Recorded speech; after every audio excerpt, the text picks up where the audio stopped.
Welcome to episode 15 of Lost in Translation with Bobby Martin. I'm Sam Perkins. We're joined today with one of my seriously favorite people on the planet, Mark Flavin, known as Flav or Big Flav to at least everyone who knows him from a certain time period. I don't know if people still call you that who meet you today, but he is large because Bobby is a very large gentleman and Flav makes him look somewhat normal-sized. Flav, how are you doing? Doing fantastic. Thanks for having me. It's good to have you here, Flav. It's good to be back. Bobby, how long has it been since you saw Flav? Man, it's been a decade at least, right? Well, I think I ran into you at the Northeastern game, right? Okay, so it's less than a decade. Yeah. Okay, so 6 years maybe? Yeah, I think it was about 6 years shortly. I think we caught one of the games down there. Mm. And then, and then shoot, what is it, since 2000, was it 2009? Right, 8 or 9. Yeah. So that is like a decade because we're in 2022 now, man. Right, That's, right. So, Bobby, tell me about how you got to know Flav. So Flav and I shared the same trainer, coach, personal coach, Wayne Albert. I was towards the end of my career, and Flav was beginning his.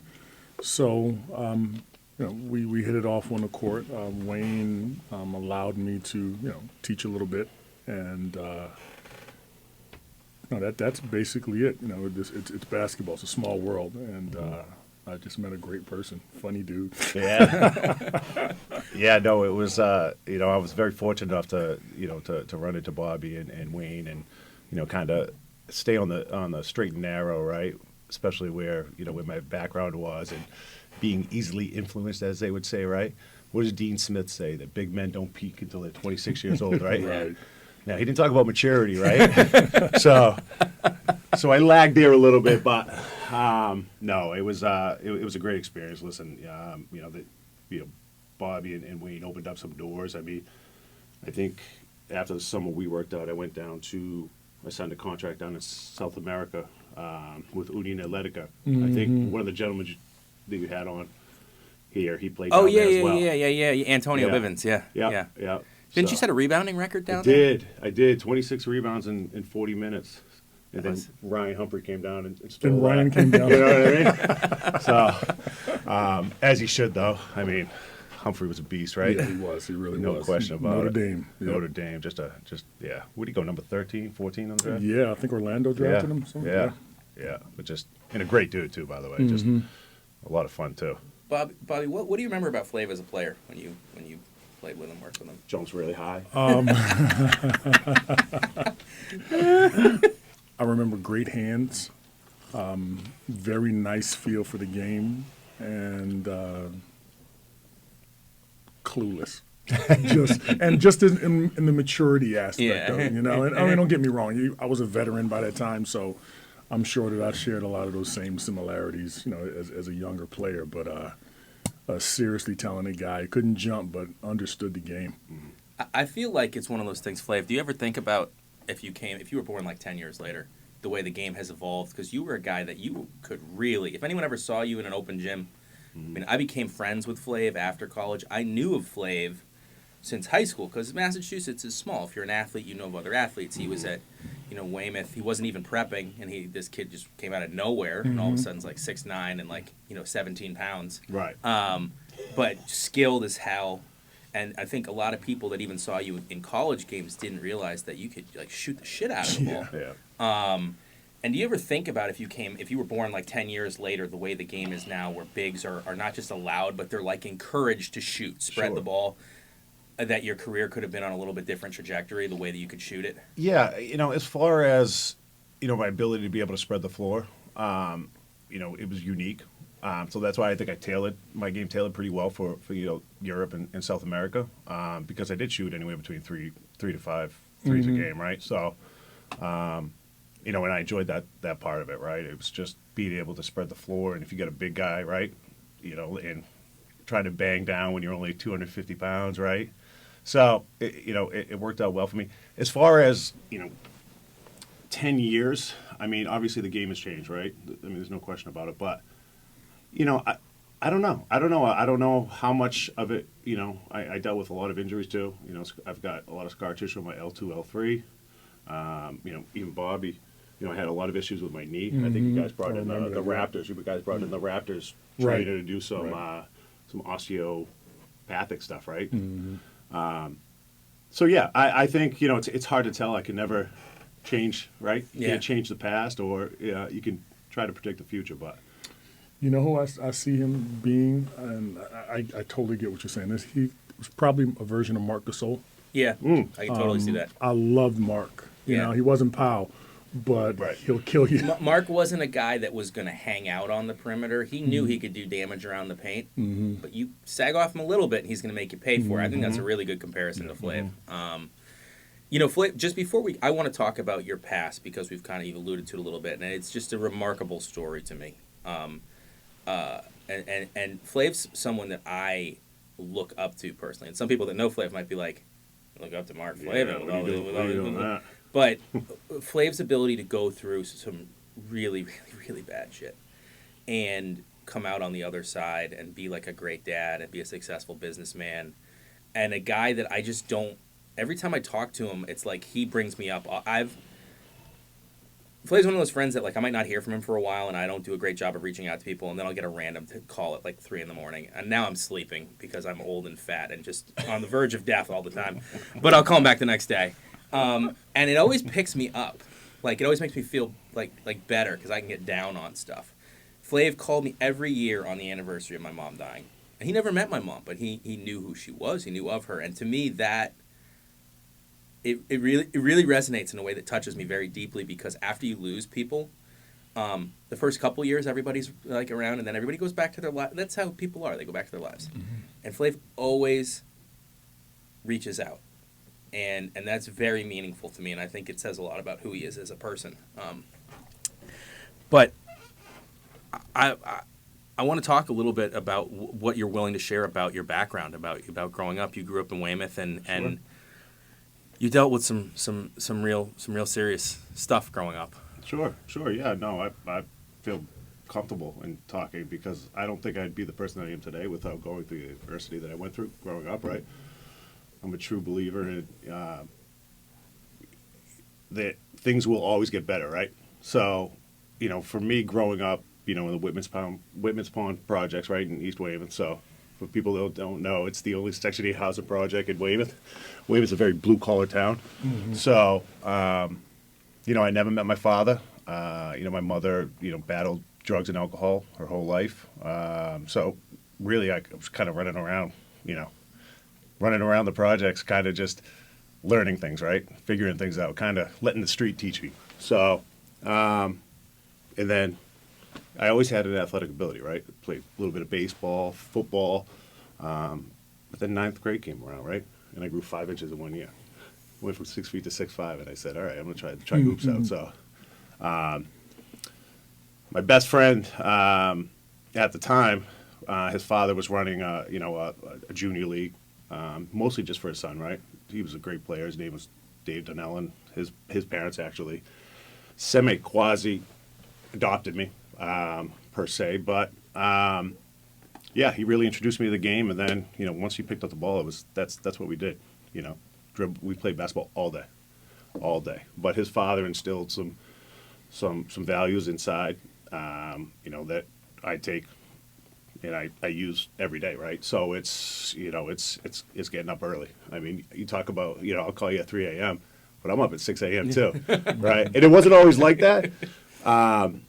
But no, as far as that go, life wasn't easy. But the experiences that I've had, especially playing overseas, right, flying into Ukraine, Kiev, Mariupol, right, playing games. You look at these people, right? There's no middle class. It shows the corruption that's really there, right? You're either rich or you're poor. And so I look back and I said, did I really have it that bad, right?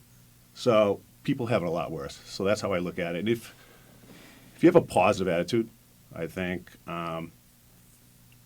that can get you in out of that, maybe that emotional stall that you're in, right? So yeah, for me it was just notice the grind, and just being a kid really, and surrounding yourself, I guess, around the right people. So was it hard being at home with your mom battling addiction? Oh, absolutely, yeah. I mean, I dealt with child abuse. There's no question about it. because she would start drinking at 10 a.m. She'd probably be passed out before she started screaming and yelling and throwing things at 4 or 5. So I'm a true believer in addiction and what it is. It is a disease, and I understand that, right? But I also understand being a father now, right? That I could never put a substance in front of being able to provide for my family. So I think going through that, it's taught me, maybe not taught me, because I think I always had it in me. But yeah, there's no excuses. You know what I mean? I think we live in a great country where there's opportunities everywhere. So no matter what you want to do. You didn't.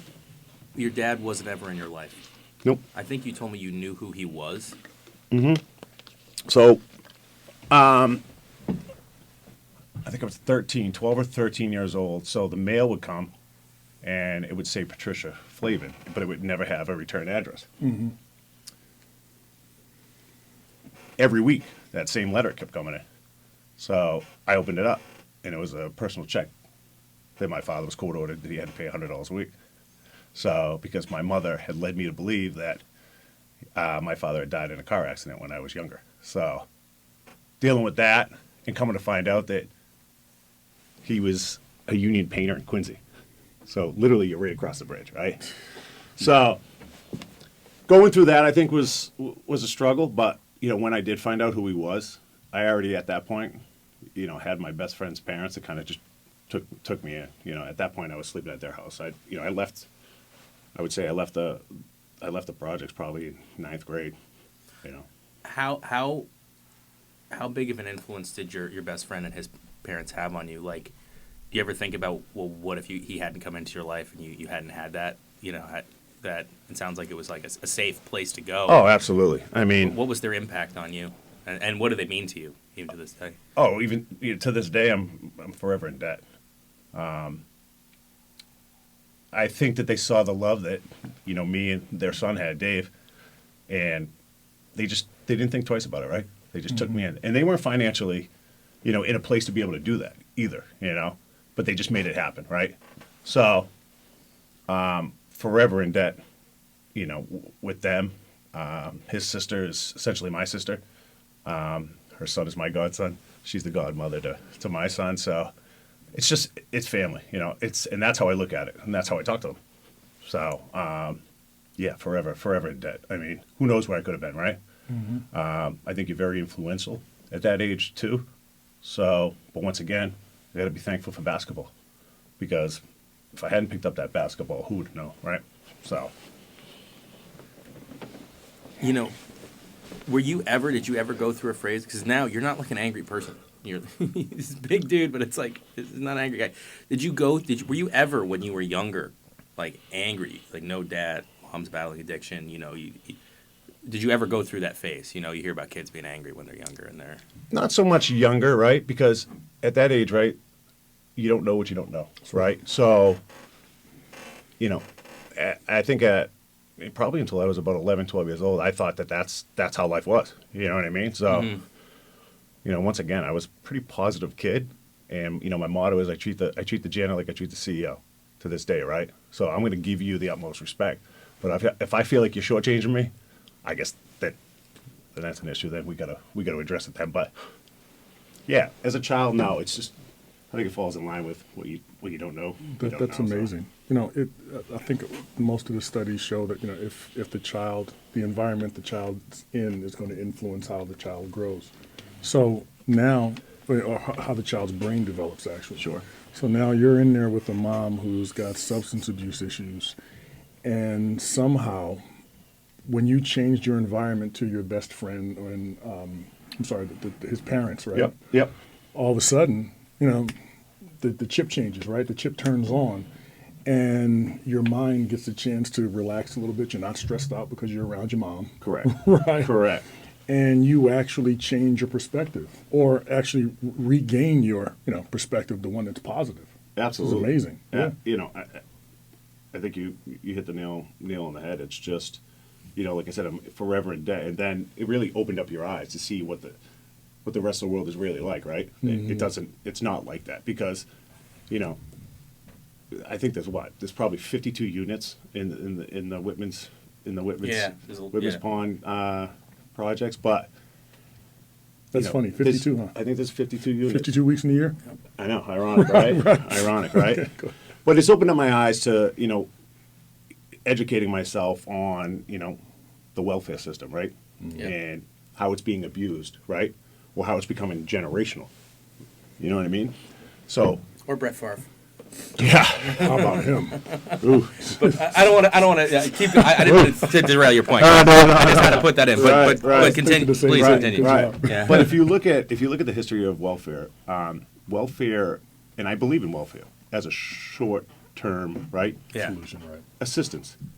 The problem is that it's been so widely spread and underfunded from a personnel standpoint, because welfare originated. It originated right after World War II, and it was to assist our veterans coming back, right, to acclimate, come back to civilian life, really. So when I look at it and the history of it, truly believe it, but then I see how much it's abused. So I come down. I come down to Weymouth every time. I drive right by 7B Memorial Drive. I drive right through it, and it's the same place. It hasn't changed, right? So, but it actually, for me, it gives me, some people like, how do you do it? Why do you go by? I said, because it's allowed me to see where I'm at now, right, and where I could have been. So, for me, it's actually therapy to drive through it. I think it's. I don't know if it's being humbled. Sometimes I think when people are like, "Oh, it humbles me," it's like, "Well, you needed to be humbled," and that's not it. But I mean, I think knowing where we came from or what we overcame, those bad things, is really important. I've talked about me with my son Jack. Bobby and I had a talk on we had an episode on fatherhood, and that when Jack was first born, I really struggled with being a dad, and not struggled like I wasn't like abusive or neglectful or endangering him, but like that connection.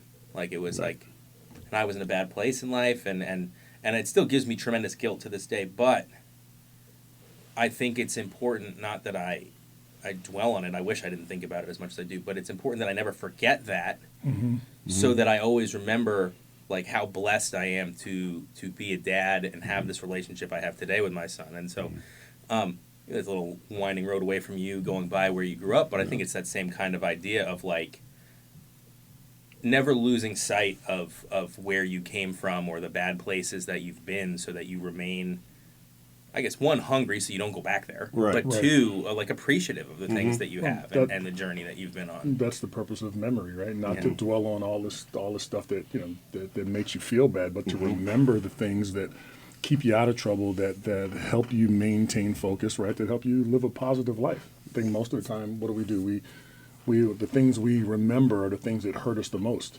and we really never get a chance to get over them, right? Because we won't address them. Right. Absolutely.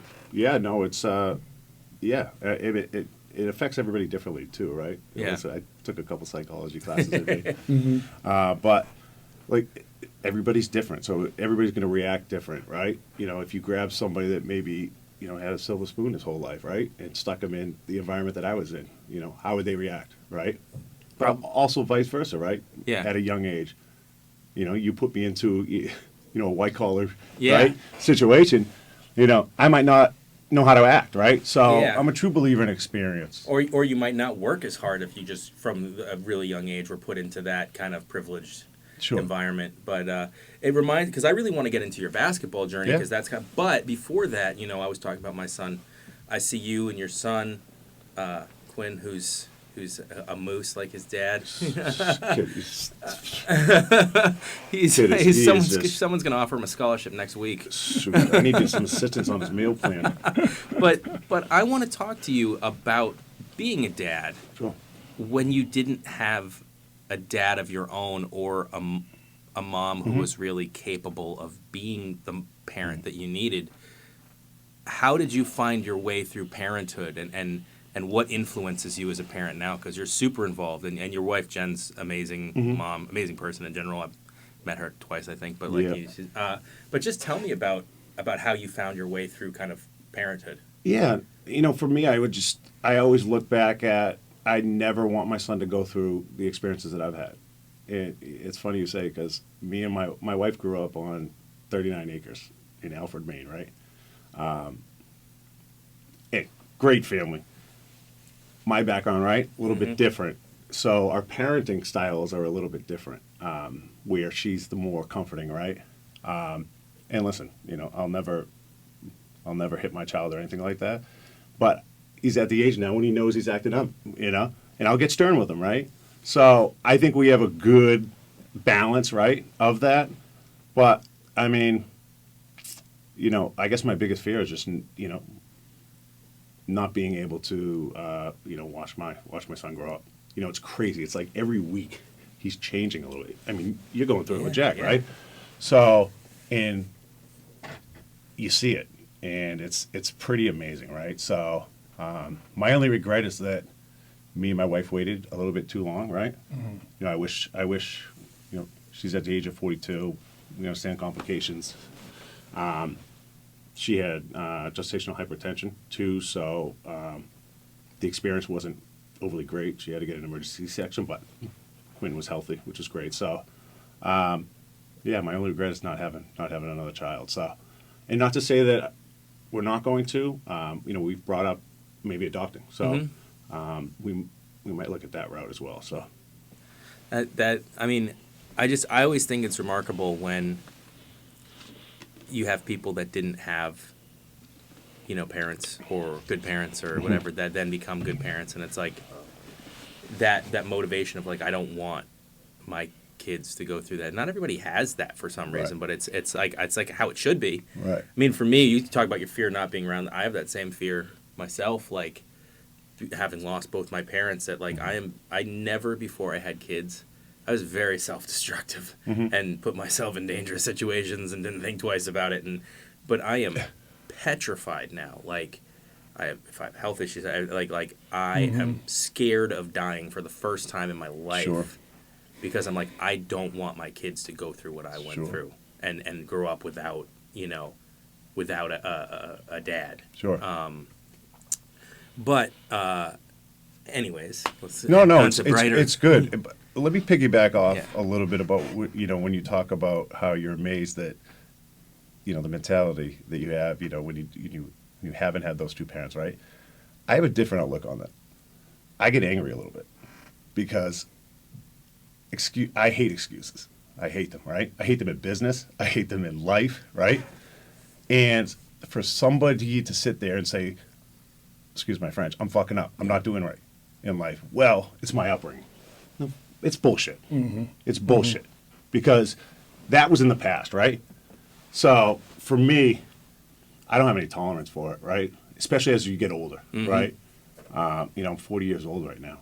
And 15 years ago, I was a completely different person, right? Yeah. Right. I think that I missed out so much, in my childhood, my teenage years, even, in my early 20s, right? When, I didn't have a pot to piss in, a window to throw it out at, right? So for me, I try to make up for some of that lost time, right?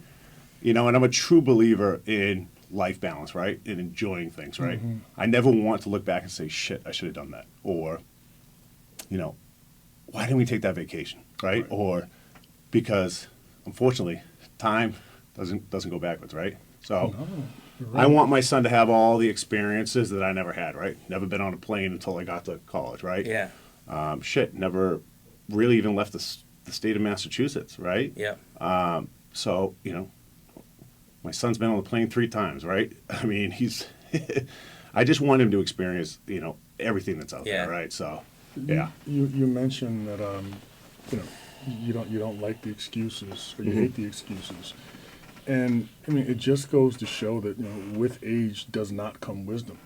It's I think we like to say it, but it's just not true. Your experiences are absolutely gonna they should teach you something to that's gonna add to your life. Sure. I grew up with my grandmother. My mom died right after I turned a year old, right before I turned a year old, and never knew my father. But my grandmother used to always tell me, she says, you came through your parents. right? They chose you, right? So the spirit that I came with was a mix of them both.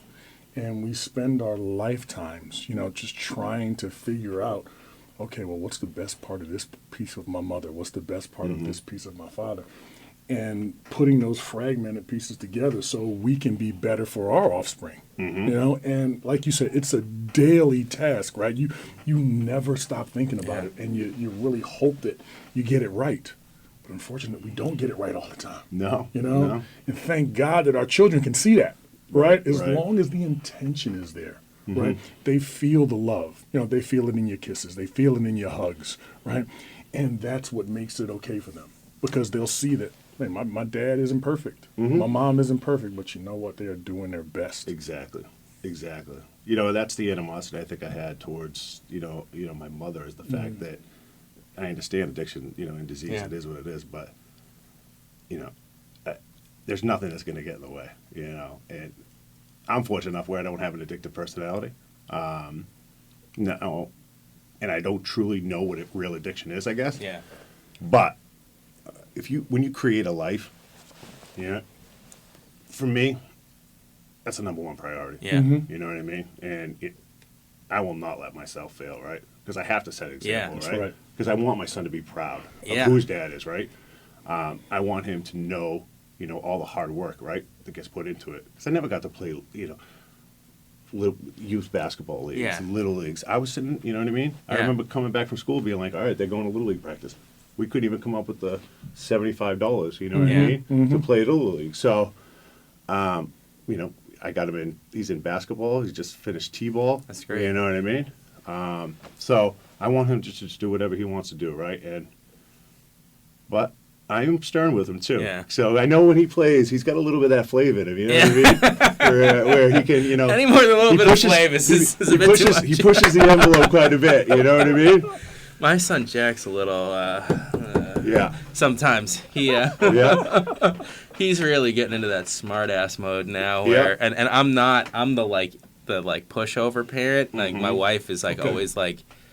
She gets really frustrated that I need to be sterner. I'm trying to work on it. It's difficult, But he like, has one in her, right? Yeah. She's the stern one. Right? yeah, Okay. she is. But she doesn't want to be the bad guy all the time, which I understand. That's guilt. You don't That's want to be guilt. Right. don't want to be the bad cop all the time. Right. But your makeup isn't one to just be I'm not going to say badgering, but to Right.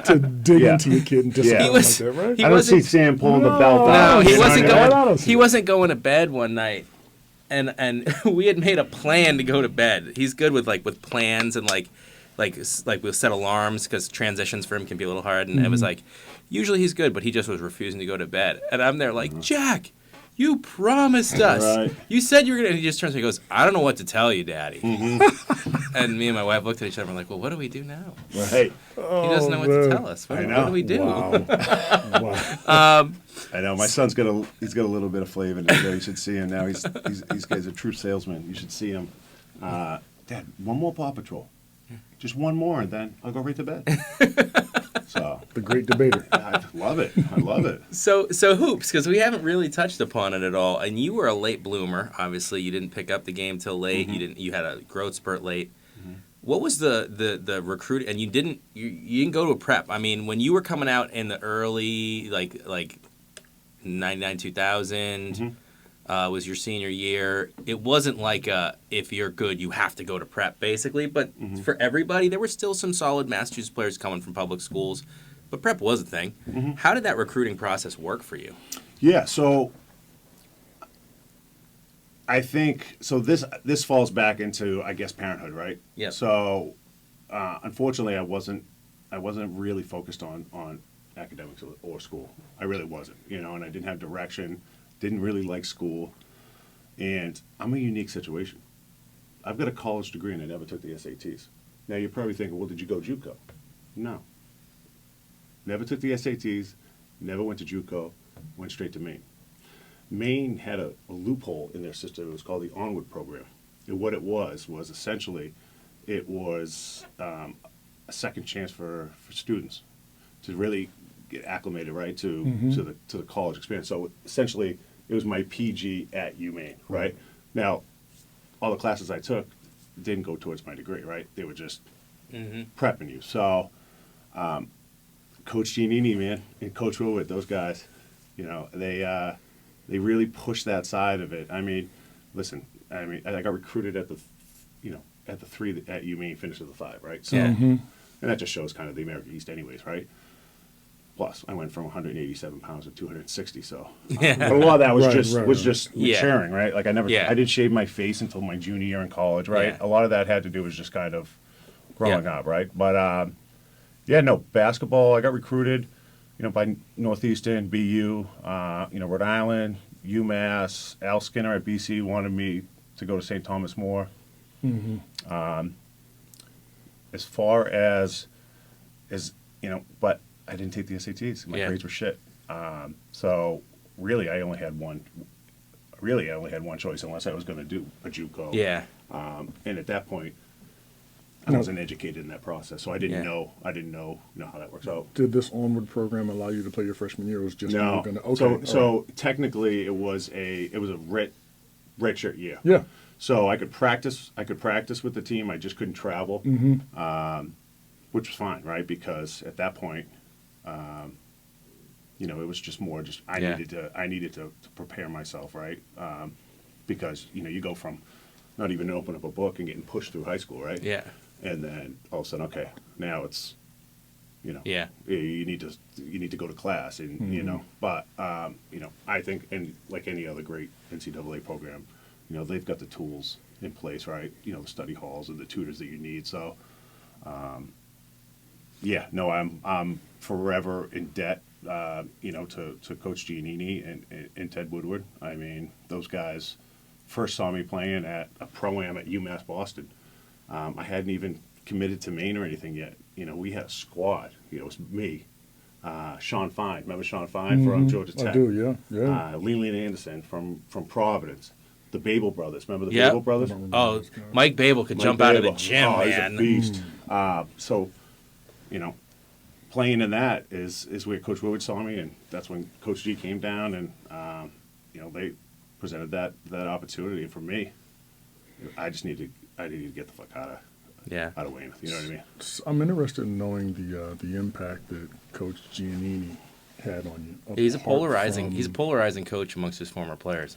He is. For 4 years, I wanted to strangle him. But then I look back at it, and when I talk about a guy who's appreciative, this guy, there's not a Father's Day or a Christmas that goes by that I don't get a text message from Coach G. You know what I mean? Flav, you're the best. I wouldn't be where I'm at today if it wasn't for you.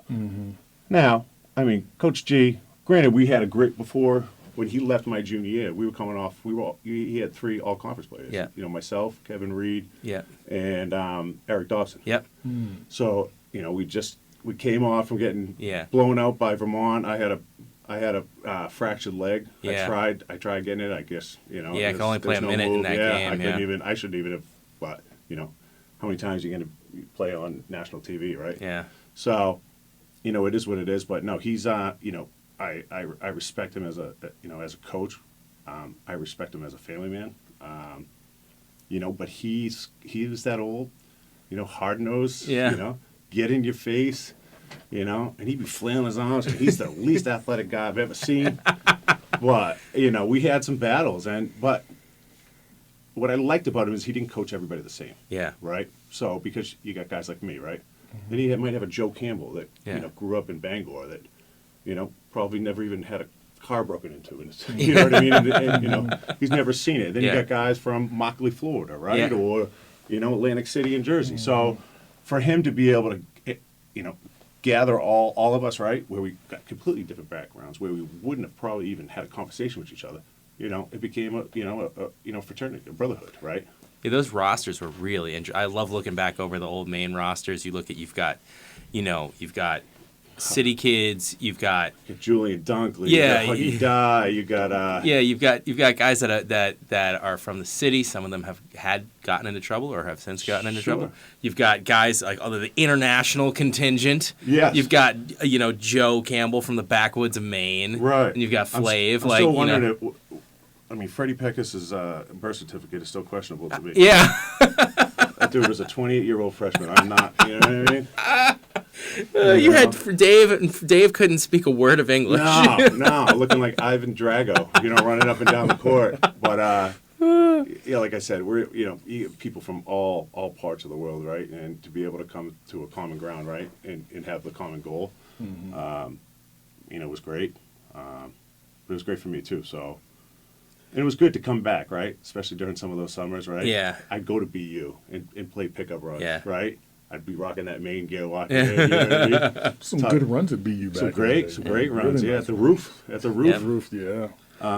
But yeah, no, it was it was truly amazing. I mean, listen, I wouldn't be where I'm at right now, right? I think that competitive edge, right, has transitioned into my business, right? I mean, you look at a lot of these, high profile medical device positions, right? Like the Strikers of the world, Zimmer Biomas of the world. These were all like ex-NFL. You know what I mean? Yeah. Ex, hockey players, major league guys, right? Because you can give them the blueprint, right? But they're competitive, right? Yeah. So when you're looking at the rankings, right? There's no way in hell I'm going to be in the middle of the pack, right? And if you're money motivated, it's another good little step, right? Yeah. So if you're compensated for it, so no, I'm truly grateful. That round ball opened up so many doors, right? How tough was it your first 2 years to your first 3 because of the redshirt year to not? Mm-hmm. You really didn't leave the bench those No, first 2 years eligible. No. Well, and here's the thing: Justin Rao, right? I mean, he's a 7'1" guy that had a 40-inch vert, right? Big Who's guy. this? What's his name? Justin Rao. Okay. Yeah. Nick put him into the hoop one game. Nick did Nick right on his neck. That was great. Shout out to Nick Dillon. Yeah, Dylan. Good people. I like him a lot. We had some good battles. Yeah. But no, Justin Rao was he was with that, I would say, semi-quasi diamond in the rough, right? Yeah. Where he had the NBA, potential, the body, Yeah. right? But he was a mental midget. Yeah. You know what I mean? So, and as you know, right, basketball is not just about athletic ability, right? So, yeah. He also couldn't catch a bounce pass. No, he couldn't. He couldn't. But he was with Phoenix in Yeah, the he was. preseason. Yep. And then, I don't know what he's doing. Nobody knows where Yeah. Justin is. I I've think asked. He might be in the South American rainforest right now, running around. That guy's different. I've asked, you, Freddie, Dave, Kevin Reed. I've asked the older guys like Derek Jackson, Eric Yeah. Green. I asked Giannini. Nobody knows Nobody where knows. Justin Rao is. Nobody knows. He doesn't have an online footprint. Bobby, and this guy is big. Yeah, he's legit 7. Oh no, like he's 7'1". 7'1", but like big, broad shoulders too. Yeah. You know what I mean? And nobody. He has vanished. Off the Vanished. chase. He might be time traveling. Like you know, Brian maybe. Williams. So his it's funny. So I roomed with him my freshman year. So he was 2 years older than me because he transferred from like a Division II Christian school down in Florida. His father was a pastor. Yeah. So he really wasn't well versed in like real life. Like this dude took an anthropology course and just lost his shit. Goes, he didn't believe in evolution.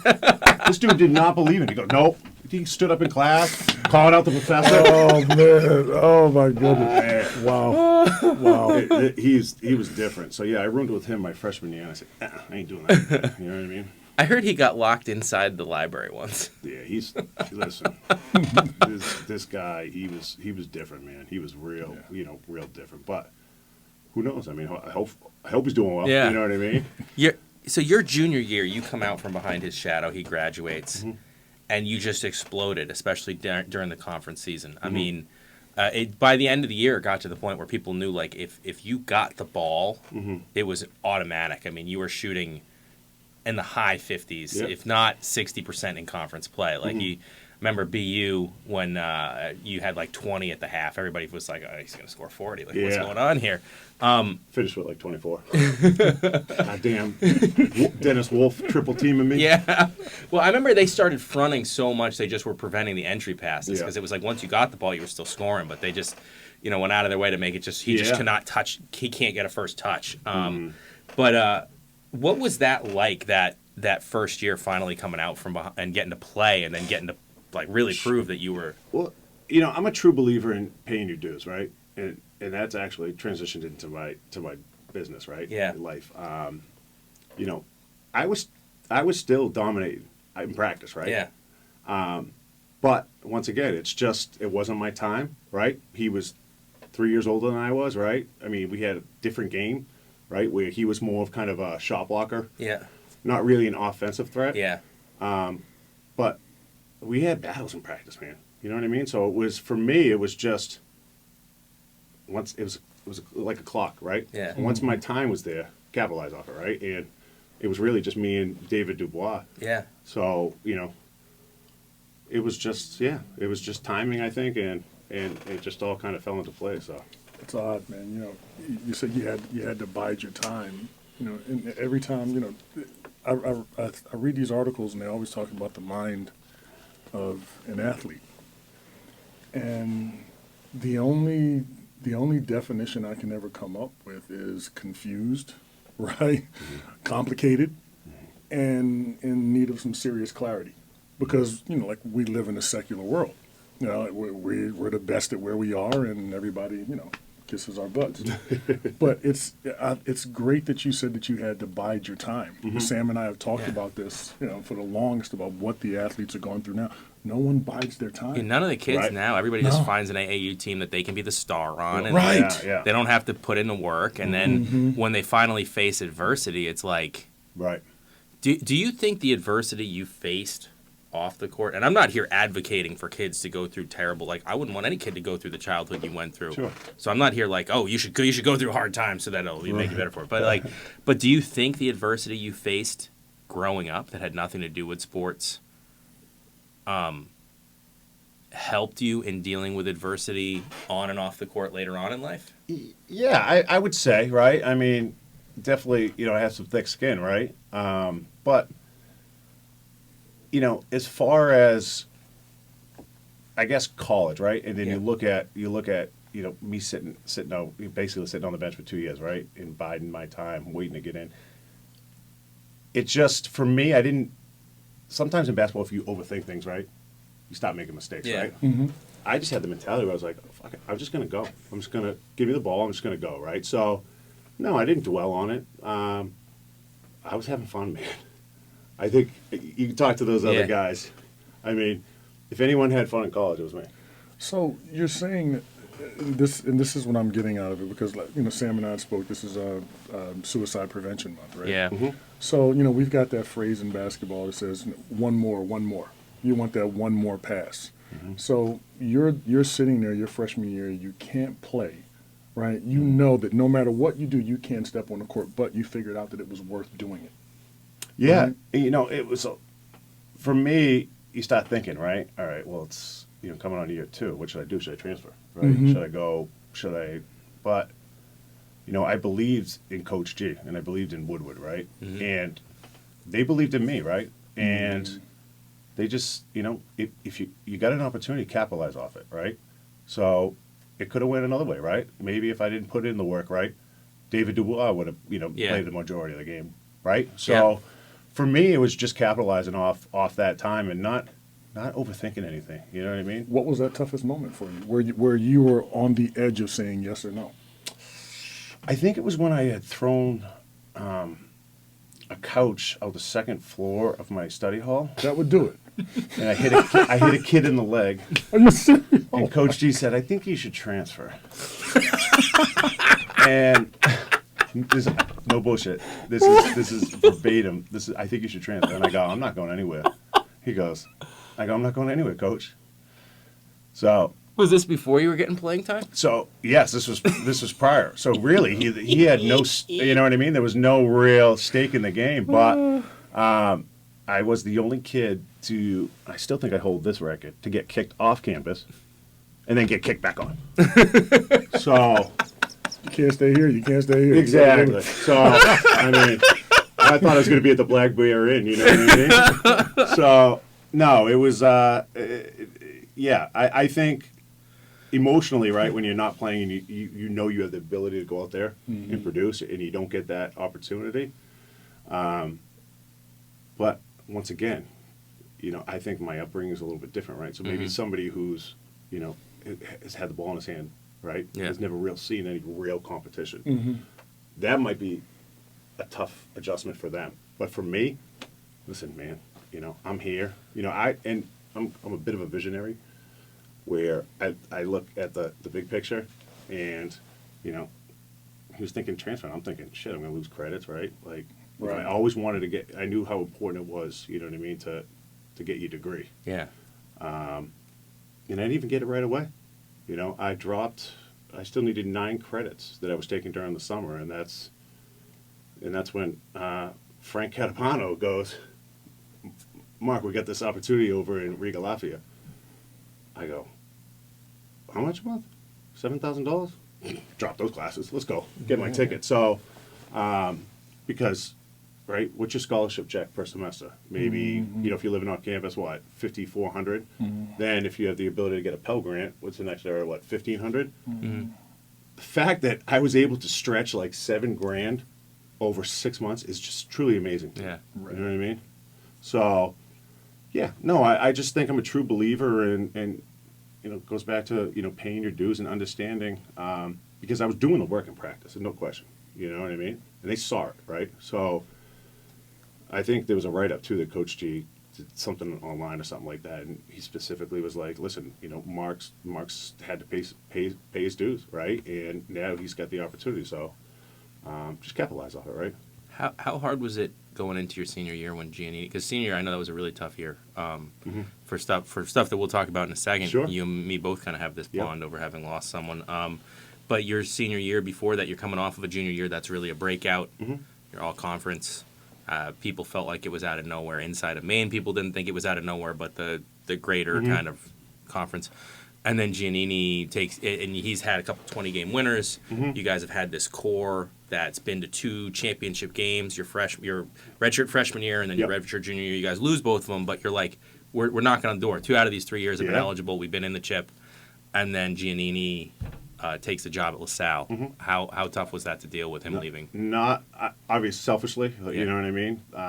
Losing a coach like that, but I think the greatest transition was Coach Woodward coming in, right?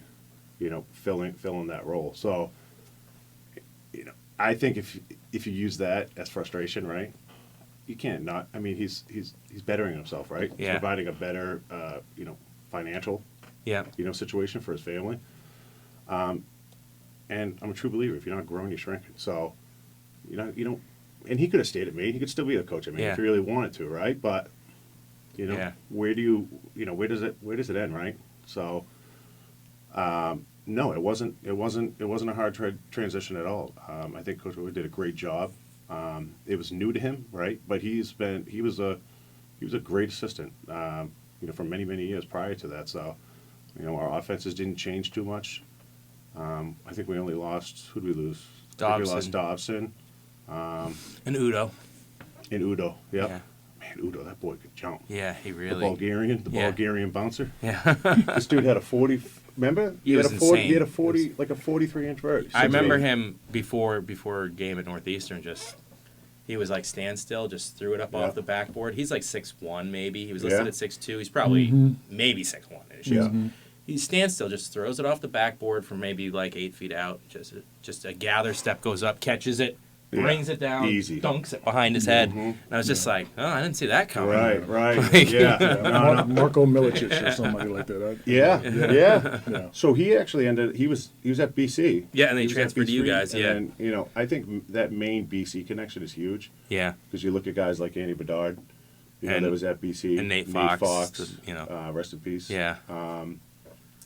So, and those guys were, what really had me excited about Maine was when I came up during that summer, and Andy and Nate were just in the gym, Yeah. grinding, sweating, putting in the work, right? And then I'm a true believer in first impressions, right? Those guys, immediately it was like, family, right? So for me, who didn't have that really, Yeah. you know what I mean? Yep. And to be 4.5 hours away in the sticks, Yeah. you know what I mean? It was pretty special. Plus, let's be honest, no SATs. Yeah. I'm not going anywhere else. So my, my Yeah. options were Yeah. limited. But no, it was a great experience from tip to tail. Your senior year, and I think I know a lot of people didn't know what was going on. They're like, Mark Flavin's kind of, his year is kind of up and down. We're expecting another leap. You your best friend whose family took you in, you lost him your senior year. I don't know what you're willing to say. Yeah, about that. December 16th. It was the days of, remember the Motorola Razr? Yep. I remember my antenna had broke off on it. I kept getting a call from, I call him Mr. D, who's basically, my adoptive father. Kept calling, like, what's going on? So I didn't have any reception. I had to run to the top. I had to drive to the top of the hill. This is a guy that was a jack of all trades, tough, and just to hear, like, his voice, like I knew something, no words came out. Because he couldn't say it. And, unfortunately, he explained that, David taken his life. You know what I mean? And I didn't believe it. It's, for me, he was really the only, family that I had, right? So things, you start overthinking, should I have been reaching out to him more, right? I'm 4.5 hours away. He didn't go to college. Yeah. But he was somebody that I looked up to. You know what I mean? He was 5'9", a brick shit house, looked like Sylvester Stallone. You know what I mean? Yeah.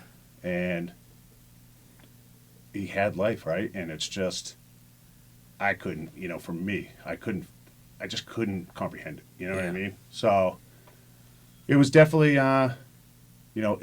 it'll shake you, right? Because it's when you don't have any direction, that's the only lifeline, right? That's your security blanket, right? That's gone, right? So what do you start to do? You start overthinking, right? So,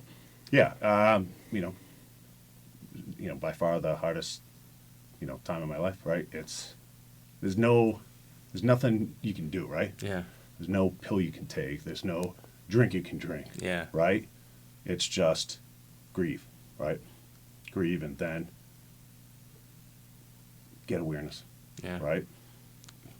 I lost my best friend. It would have been, it was September, coming up on the anniversary, September 29th, 2002, so my freshman year of college. And it was, it was the same thing.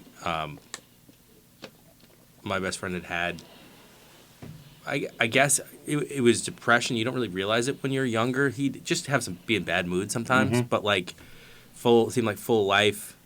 Seemed like everything was going great for him at that point. Great sense of humor, was someone that, honestly, he cared more about my athletic career than I did. Right. It kind of got me going. Like, he was, he'd come to my games and be asking about stuff. And his mom called my mom. Sorry, this was my sophomore year of college, not freshman year. But I just remember my mom being despondent. I didn't know what was going on, and then explained it to me. My dad came over, and him and my mom weren't together, but he reeked of cigarettes, and he'd given up cigarettes in the 70s. So I knew he was stressed. He was stressed about it because he was really like this with my best friend. And it's one of those things that your brain, you start playing over and over and over again, like, what did I miss? What could I have done differently? And for a long time, for me, was like a ton of guilt of like, well, I should have reached out more. I should have seen this coming, or like, just all the different things. And it's funny. It's, we're like, it'll be 19 years this month. And I still miss him. Yeah. I think about all the things that we missed out on together. And it's just, I don't think anything prepares you for it. A month later, my dad was gone. He had his accident, and that was that. And, but like it something about losing someone you love to a suicide is just. Yeah. But that's what when people commit suicide, what they leave behind is a lot of grief, man. Of course. You guys are you're still suffering from that. Yeah. Right? That's some, and I'm saying this in the most delicate way I can. That's some selfish shit. It is. I think it's one of those things that when the level of grief that someone must be feeling internally to do something like yes. I think you're not even aware of how much it's going to impact other people, because you're so lost in the darkness, Yes. But how do you? So when I mean, your wife's a trauma expert, Yeah. right? So trauma is how you is what's going on after the events happened, Yeah. right? It's not the event itself; it's what's going on afterwards. Of course. So how do you speak to? I mean, I think what we want to do is we reach out. I mean, as much as you can, Sure. right? And in the end, I mean, we all have children, so how do we know when our children are feeling that way? The only thing we can do is just constantly talk to them, be an active parent. Yeah, I mean, it scares me. I think some of the guilt I felt is, to be honest, like I am I'm a 2-time survivor of attempts myself, and I haven't had a feeling or an urge like that in a very, like, we're talking So did it decade. Did it involve So, medication? Not for me, no. Not for you, okay. Therapy, Right. getting in a better place in life. I don't know. I mean, some of it was like, what's really scary is like when you're a teenager and your body's going through all these changes and your hormone levels. Like when I think back on how I thought sometimes as like a teenager, I'm like, that thought process doesn't even make sense to me now. That it's so foreign. But I worry about my own kids and about like, am I going to see the signs? Am I going to be, because I don't want to be too. Yeah.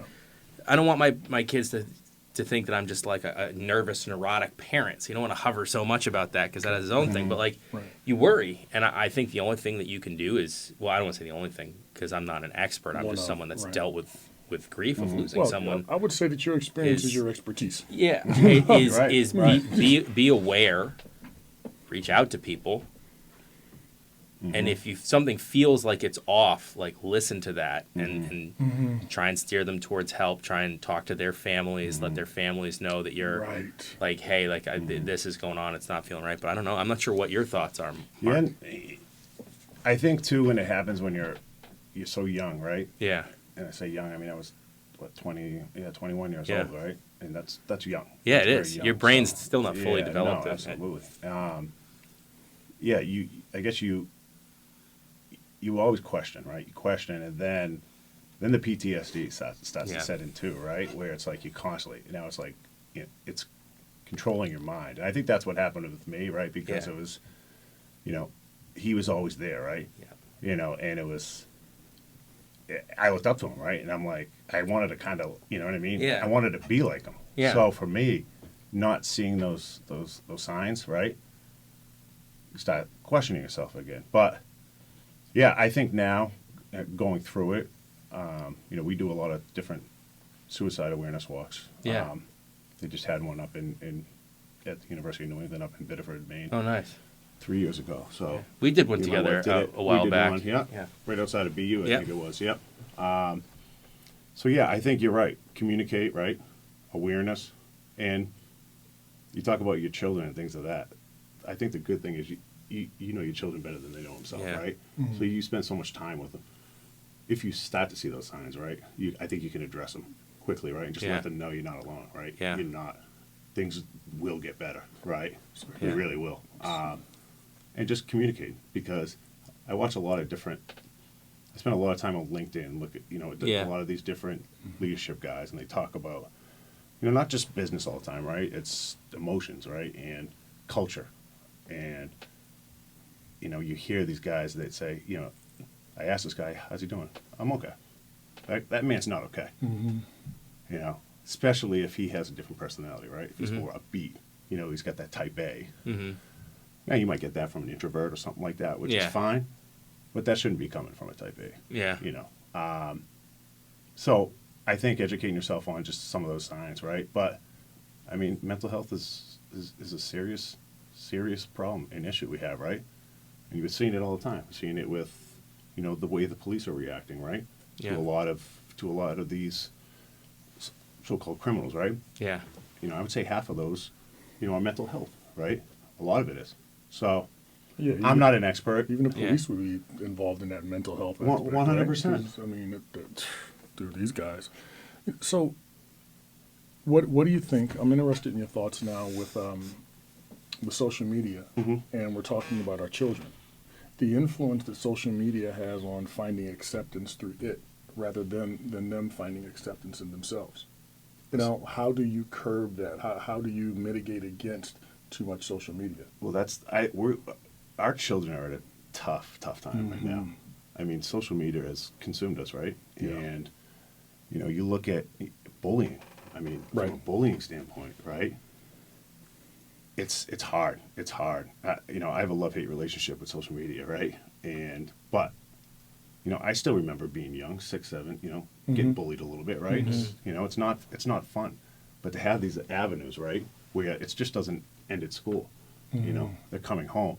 I think that, and listen, I'm not an expert on it, but I think there needs to be initiatives in place, right, where that social media should be controlled from I think from a student, whether it's middle school, junior high school. But like I said, I'm not an expert on it. It's tough. But I think being involved as a parent, right, and kind of controlling that. My son's got an iPad, right, but we've got the parental controls. Yeah, right? same here. So, that's how you curve that, I would say. But he's got his work cut out. We're in different times right now where it's not just, like I said, it's not that 8 a.m. to 2:30 p.m. impact, right? That starts to come home. You know what I mean? No, it's on Instagram. It's on Facebook, right? Right. It's not, Yeah. So what do you think? How do you stop? So we've got the social media aspect down. What do we do for our children? Because it's not the computer, right? It's not what they're specifically what they're looking at. How do we help their thought process? It's really tough, man. I mean, I feel like, I don't know. My wife would be the expert to have on here, but I feel like I don't feel like we're empathetic enough as a society. It starts with like kids and stuff, and kids naturally like they're just so innocent and they just want to learn and they're like, sponges, kind, right? and so it's stuff they're picking up. Like my son, one of the greatest things, just the purest things about him is how much he loves going to the Dollar Tree, which he calls the dollar shop, like for just little cheap crap as a once in a while thing. Literally, it's like we could spend $8 there, and he will think it's the greatest thing in the world that he got to pick out. And it's like, I just use that as an example of like kids are extremely innocent until adults fuck it up, and I don't know what the answer is to create like a more empathetic society and more involved parents. I think there needs to be additional training on it, and that starts with teachers, right? And now let's get into that's a whole nother subject, right? I mean, our teachers are, and I didn't realize it, right? When you don't have a child, you don't look at how underpaid. Yeah, I did it for 10 years, man, until I got out. It was awful. Yeah. Underpaid, and then you wound up spending, I can't even, it was a silly number compared to my paycheck out of my own pocket every year to just get the amount of supplies in my classroom that we needed, because they'd be like, oh, there's your classroom, and I'd be like, oh, wow, so we don't have half the supplies that I need to actually teach these kids. Right. Well, it's budget cuts, and it's like. But that's just talking about culture, right? We had mentioned culture earlier. So what's the culture? What culture will the child be in? Because if you're underpaid as a teacher and you're a parent, you've got so much to worry about. Your own kids, the kids that the system doesn't seem to care about. Right? That's why I got, one of the reasons why I got out, and COVID exacerbated everything, but was being like, okay, I have a child. At the time, it was like, I'm planning on having a second child. And I'm so invested in my kids at school, and it's like I'm giving so much of myself there, and then I'm coming home and my own kid, like I'm pretty drained, and I'm feeling like I'm in a position of, like, am I not the best teacher I can possibly be? So I'm saving some of myself for when I get home to be with my own kid, and then all the added administrative stuff that came with COVID. It just got to be too much, and it was like, that's why the teacher burnout rate is like at an all-time high. It's crazy. It really is. So there is no safe space then. There really isn't. Because you're burned out as a great teacher. So, and there's no help for you. And that was when I knew. Right, and underpaid. Yeah. So you can't even replenish your energy. Yeah, that was when I knew I had to get out, is that I was like, I don't want to turn into like a bad teacher. The kids are going home. Right. Like, oh God, I have Sam. Like he's not even there, like he's there, but he's not even paying attention. Like I never wanted to be that. Right. And that's when I was like, I'm worried that I'm about to go down that corner with everything, with the lack of a paycheck and just the lack of time to kind of recharge at the end of the day. Because people think like, oh, you're done at 3, And it's like, well, no, the kids leave at 3, but then you got to Right. lesson plan. You got to have admin meetings. You got to respond to parent emails of kids in crisis. It's like I was on the clock. I gotta watch out for Flavin detention. Yeah. You know? I feel like I was on the clock from the moment I woke up to the moment I went to bed. And it's not like a job where being on the clock for that long, you can see a financial payoff. Like I made some more sales and now we can go take a vacation because of it. It's like I'm getting paid the same no matter how much I put into it, which is Right. not enough. And it was just, you know, and I hate the narrative too that I see it online all the time. And I try to just stay uninvolved at this point because me on social media is bad news. I get into arguments. Flav ran me in for to be honest, like my wife said something the other day too, and I was like, Flav said that to me, and it's resonated. Is like my tone online sucks. Like I can come off as super condescending, and so I'm just trying to get into less conversations online because I don't mean it. And Flav's the first one who pointed this out to me. Like you talk to people like you're talking down to them, and I'm like, that's something I really need to work on when I'm online, and not to get too sidetracked. But anyways, but like I see these people talking about, oh well, teaching should be about for the love of the kids, and it's like, it is. That's why you're going into it. That's what, like, as a special ed teacher, I was working with trauma populations.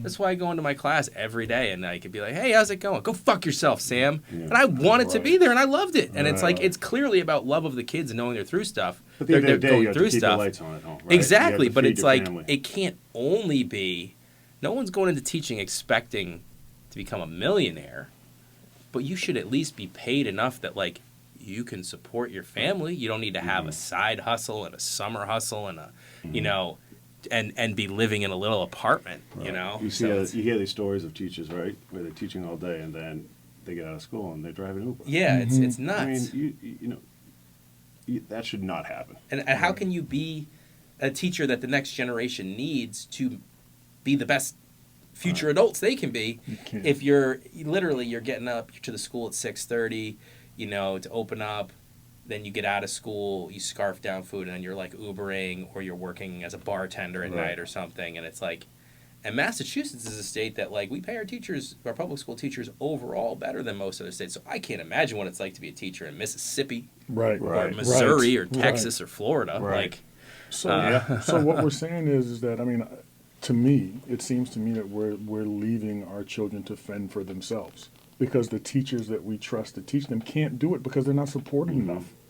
So our children have no other choice. They're either doing it by themselves or they're in a family that has two parents that have to work. So now they continue to raise themselves by themselves. Right? Right?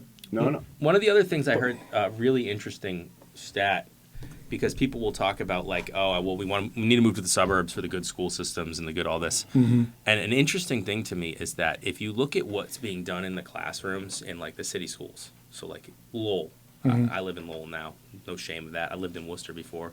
Love me some gritty cities. Hospital there. Great Yeah. general hospital there. Great interventional radiology division there. Shout out Jennifer Edwards, lead tech. but like people we look at, like, well, like if we're able to buy a house, move next, you know, into a community like Wilmington, or, you know, where this studio is, or Right. somewhere else, like, oh, the better schools. And it's like a lot of these city schools, though, they started doing stuff 10 years ago as far as the way that they're teaching, the way that they're implementing lesson The plans. MECA system, right? Yeah, and the MECO system, and just the way that they're integrating tech, that now the suburban schools are following their lead like 10 years after. So it's not the schools that are bad in a lot of these cities. If you look at the issue is, and it shows you how much having a support system and a good supports at home is, the differentiator between the kids that are good board scores and doing well and, you know, really great academically, that you're seeing, like, the higher scores in the suburbs versus the city, is it's all the outside supports outside of school. You have a kid who lives in Concord, Massachusetts, you know, they probably still, a lot of the families over there somehow, they still have a stay-at-home parent. Only one of them works because they have so much money. And so they've got a parent around them full-time. They're able to be in all these extracurricular activities. They're able to get a tutor. They're able to, that's all outside of school versus Yes. a kid in Lowell where both of his parents have to work and, you know, he's not getting those same supports. And so I think that's something that gets lost too, when people will be like blaming the teachers for and blaming the school system for, like, well, why aren't our kids doing as well? And it's like, because, like, kids that are in tougher situations, you, like, Flav growing up didn't have all these kind of supports around him to be able to, outside of school, help. But the problem is our society is set up that way. Yeah. Right? You know, you talk about both parents working. Yeah. And you look at, you know, Elon Musk just spoke about our population right now. Yeah. You know, we are in a population crash right now. Yes. We are very, people talk about, you know, the Chinas of the world, right? Yeah. In overpopulation. We are in a very scary point in life when you talk about evolution. Yeah. When you talk about the future, because the way it's set up, you look at childcare. You know, my son had gone to daycare. He only goes 4 days a week. You know, $300 a week. Mm-hmm. You know what I Yeah. mean? For 4 days. That's not even Yeah. 5 days. Mm-hmm. So you look at that. Parents now, if you have more than one, You have or two, to both work. You have, Yeah. You have to work. or vice versa. You don't go to work because now you're paying $600-700 a week. It's actually Cheaper to just to stay home. with the kid, yeah. And what does that do? Yeah. What does that do to inflation? What does that do to society? Yeah. Right? Also for development for your kid, you know, both my kids, Jack and Avi, I would say Jack started like preschool a little bit later, and he was pretty nonverbal. And then once he got around other kids, he came out of a shell. And then Avi had like a lot of health stuff, so we couldn't really have him start with daycare until now. And it's super expensive so we both have to work to be able to have him in daycare. But he's just grown so much, like personality wise and everything, just from being around other kids. Well, it's life experiences, right? Yeah. That's one thing too. Even though you're dishing out that, you know, we don't have the ability, right? Yeah. He's not going to have those, you know, interactive different Yeah. skills that he's developed, right? So, yeah, I think that, you know, we're in a tough situation. But when it comes to teachers, right, especially, you know, we've been talking about this for decades, Yeah. right? I mean, my wife, you know, she's got a degree in sociology, Yeah. but she started in elementary education. She wanted Yeah. to teach, and then she went and taught, substituted, Yeah. you know, at a school, and she said, "Nope, No. Yeah. nope, Well, this isn't for me," right? Yeah. So, yeah, I think there needs to be some sort of change, some reform. We need to figure out how to compensate, right? Yeah. You know, because if you have police officers, right? And listen, I've got law enforcement in you know, my wife's family. But you have some of these, you know, where they're making time and a half, double time, right? And they're pulling in $160,000 Yeah. a year, right? And listen, they deserve, but what about those teachers that are making 60, 70,000, Yeah. right? And those are the ones, right, that are 8 hours a day with your child, Yeah. right? Developing. Yeah, I think that's one of those things that people don't realize. They see public safety and they're like, they see tragedy and they're like, well, it can be averted by having good public safety. I think we need to have great public safety, well trained, held accountable too, which it doesn't really Of course. happen so much, but I do, and that's really important. But also the other side of the coin is like, if you look at the communities that have the best outcomes, when you look at like low crime rate, like graduation rate, employment rate, all that stuff, like the big differentiator is like education and then job opportunities like employment. But it's like teachers play a vital role, good teachers and good schools, in keeping a community safe. Because if kids are going there and they're being taught and they have hope and they're developing where they are 8 hours a day, they're less likely to go get into bad stuff. And then once you get into bad stuff, then you get in the system and then you get really messed up as a person from being in the system. Yeah. And it's like, I don't think that the public safety discourse has included the importance of education and like a good school system nearly But enough. I think that comes home too, right? Yeah. You just can't leave it at school, right? Yeah, oh, totally. I'm a product of that, right? Yeah. It was just pushed. Yeah. It was just pushed through, right? Yeah. I never did homework. You know what I mean? Yeah. Never did it.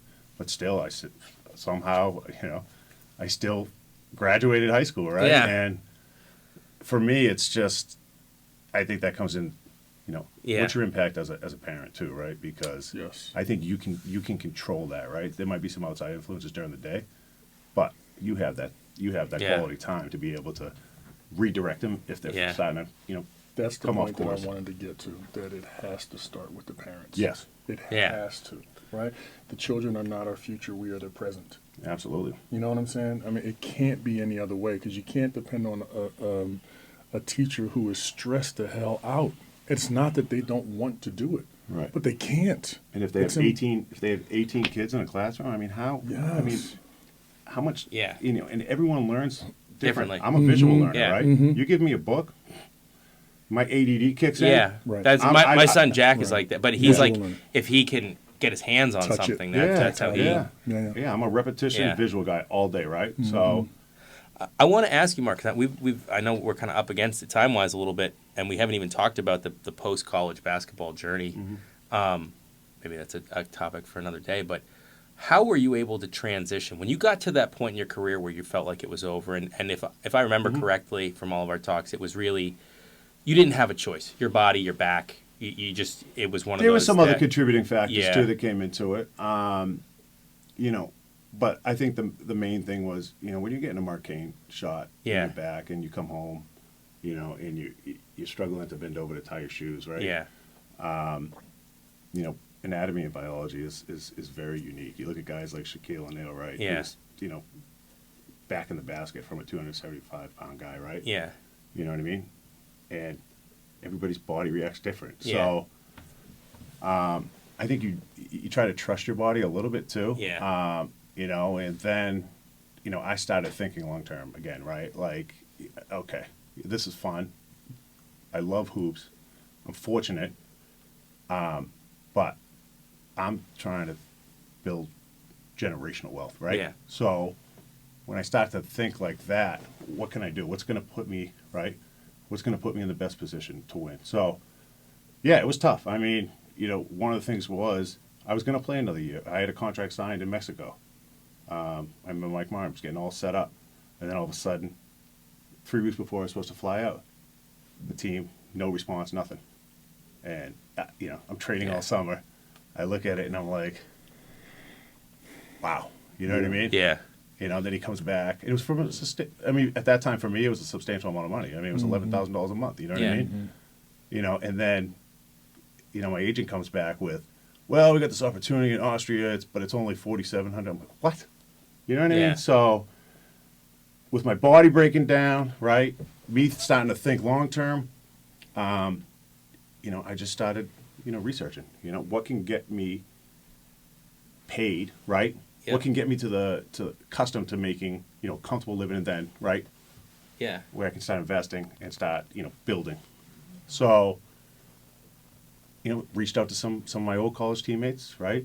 And once again, it falls into the you know, paying your dues, right? You know, I've been traveling overseas for 5 years, coming back, and I knew I wanted to get into medical device, right? These reps were making, you know, $500,000 a year, Yeah. of course, $1 million. But once again, you got to pay your dues. So didn't understand the whole B2B business acumen, things of that sort. So I started with a company called Cintas. You know, I busted my ass. You know, sold shirts, pants, rags, right? But once again, it afforded me that opportunity to really learn the business world, right?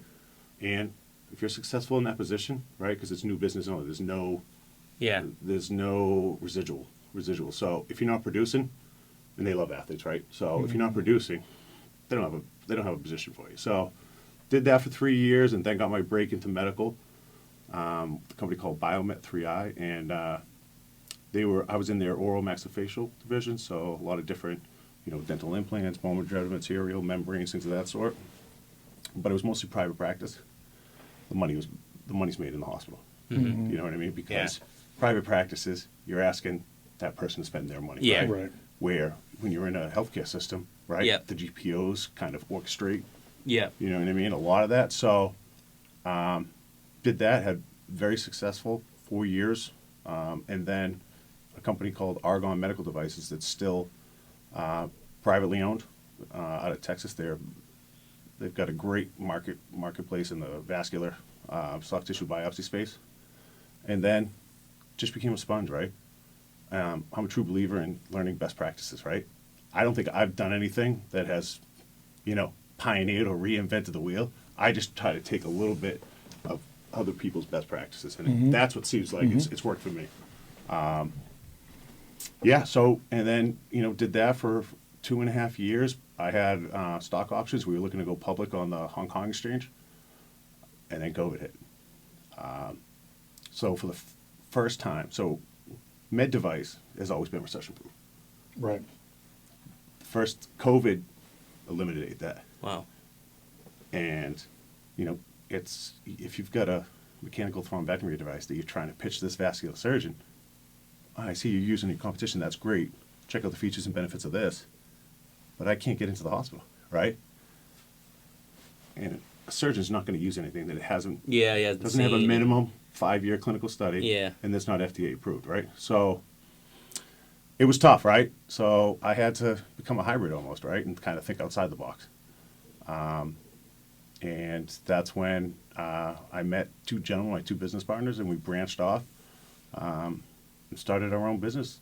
So now we've created IntelliMed Group, where we are very unique in where we manufacture a lot of our own products, and we distribute, for other manufacturers as well. So, It's still in the medical field.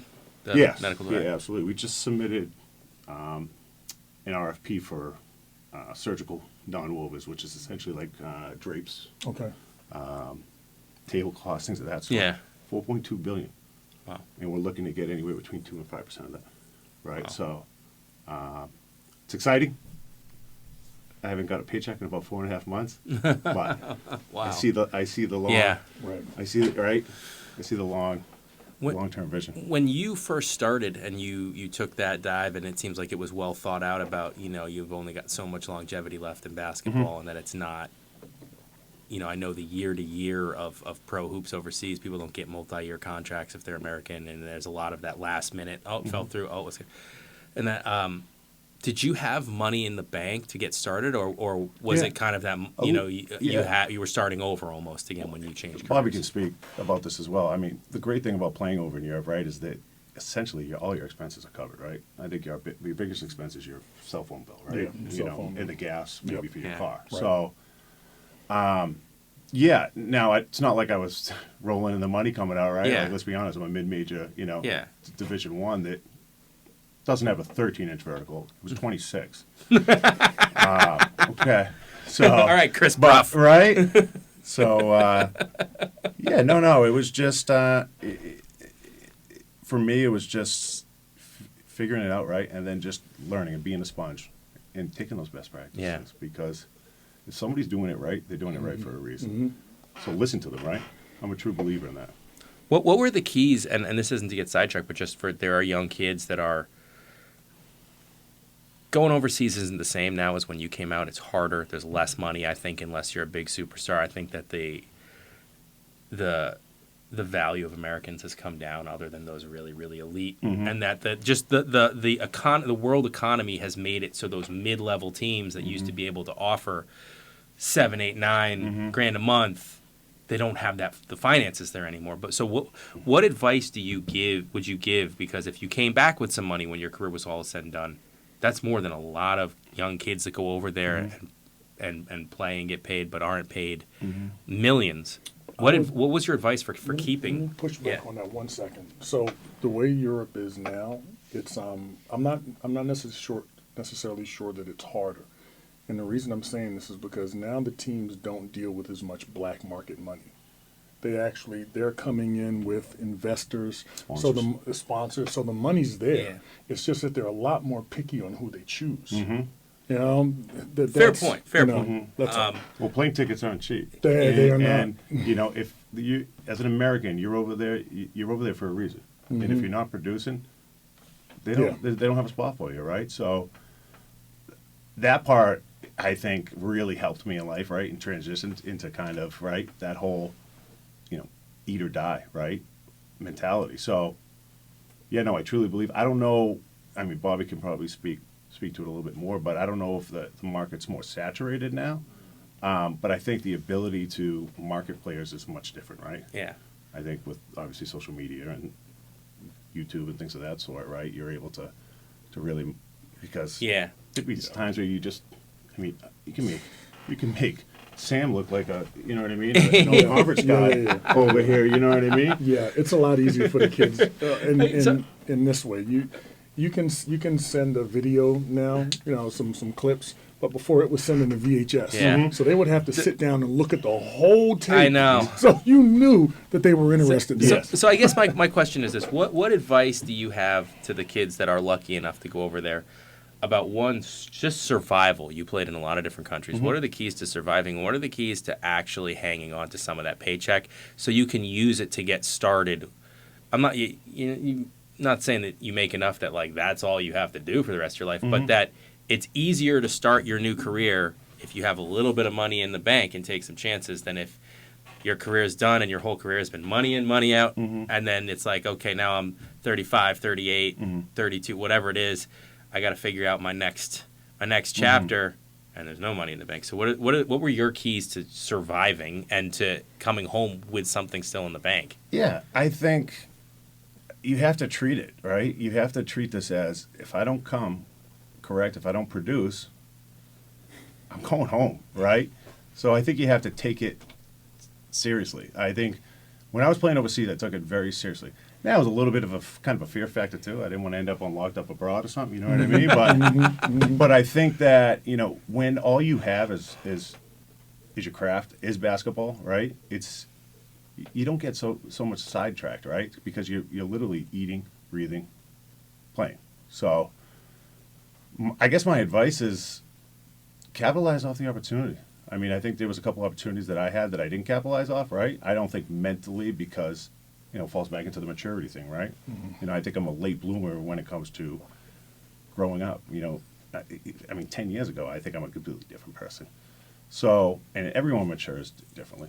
Yeah. But I guess my advice is just, if you have an opportunity, capitalize off it, right? Because first impression is huge. And it'll translate into your business life. There's no question about it. When I got to Spain, the coach, I was new.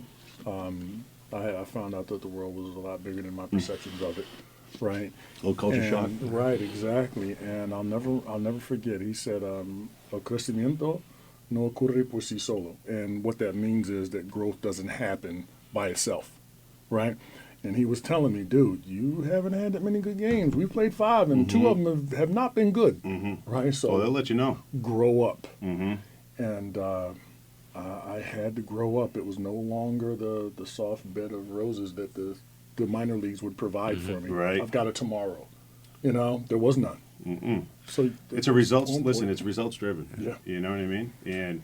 But the good thing about that, and why I'm so appreciative of the sport of basketball, right, is that those experiences, right, they transition you into real world, because we live in a tough world, right? We really do. It's cutthroat.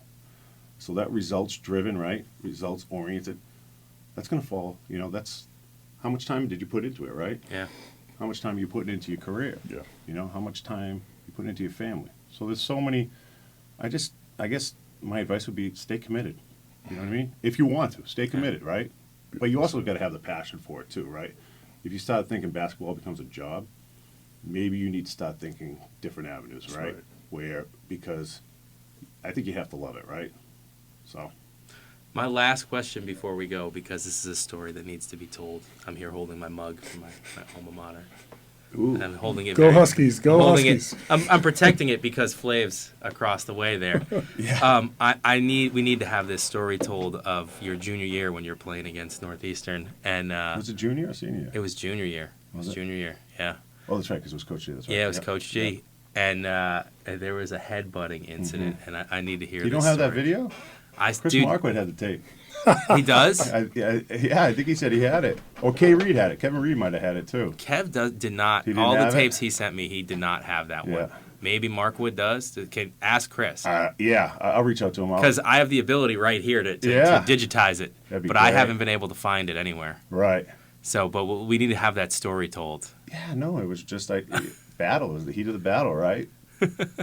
I've always been. I never considered myself a dirty player, and maybe it was my. I was reading it wrong, because Bennett Davis was not a dirty player. No. Hell of an athlete. Yeah. But for some weird reason, those elbows started, and he knocked the wind out of me, and all I saw was red. And I thought he did it on purpose. So I just addressed it at half court with my head. And He swung, he missed, I swung on him, connected on him, and then public safety, and both benches cleared, and Coach G said, thank you for losing the game, Flav. Thank you. We ended up losing that game, and I was having a fucking hell of a game, I know. too. I think I had like, what, 24? Yeah, and it was 11 a great or 12 game. at that. It was a great game. It was double-double. Yeah. And then you you settled things with a headbutt at half court. Wow. Maybe some, I don't know. Maybe some animosity, felt that I was getting sidetracked, right? It's that whole, treat the janitor. Yep. Like you treat the Yeah. CEO mentality, right? But no, shout out to Bennett Davis. Good people. Athlete. Mark, thank you so much for joining us today, Absolutely. man. Thanks for having me. Being here, It's man. great. My man. Appreciate you guys. You gotta get some air conditioning in this. Yeah, Yeah, it's I know. hot up in here, right?